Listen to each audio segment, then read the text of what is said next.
तुम्बाड़ महाराष्ट्र का एक गांव, जहां समय के साथ अंधविश्वास और रहस्यों की परतें चढ़ती चली गईं।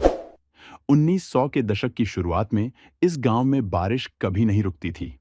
ऐसा लगता था जैसे गांव किसी शाप के जाल में फंसा हुआ हो। गांव के बड़े बुजुर्ग कहते थे कि ये सारा खेल हस्तर नामक एक देवता का है, जो सोने का देवता था। लेकिन उसकी भूख कभी खत्म नहीं होती थी। सोने के साथ साथ उसे भोजन की भी जरूरत होती थी। यह कथा कई पीढ़ियों से चली आ रही थी, लेकिन कोई भी इसको सच मानने को तैयार नहीं था।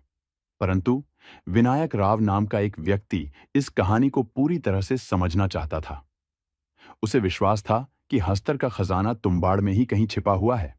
वह अपने परिवार को इस खजाने तक पहुंचाने का सपना देखता था। विनायक के दादी ने उसे बताया था कि हस्तर को देवताओं ने श्राप दिया था, जिससे वह कभी दुनिया पर शासन नहीं कर सकता। परंतु उसने अपने खजाने को एक गुफा में छुपा रखा था, जहां जाने का साहस कोई नहीं करता था।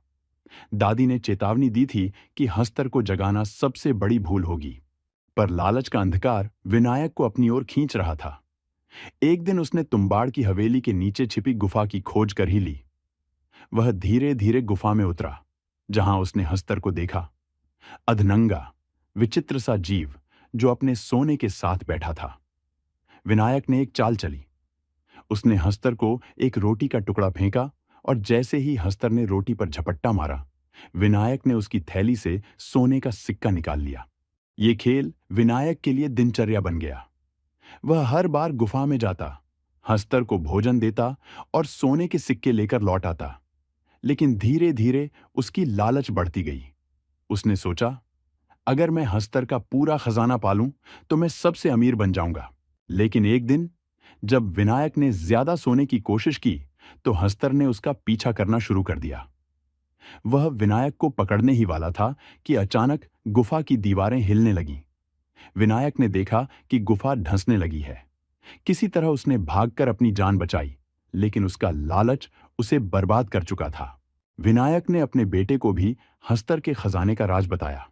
अब वह चाहता था कि उसका बेटा भी वही करे जो उसने किया था। लेकिन बेटे ने अपने पिता की हालत देखकर कहा, लालच कभी पूरी नहीं होती बाबा। हस्तर का खजाना हमें हमेशा भूखा रखेगा। गांव में कहते हैं कि आज भी तुम्बाड़ की हवेली में हस्तर का खजाना छिपा हुआ है, लेकिन उसे पाने का साहस कोई नहीं करता, क्योंकि जो भी हस्तर के खजाने के पीछे गया, वह कभी वापस नहीं लौटा।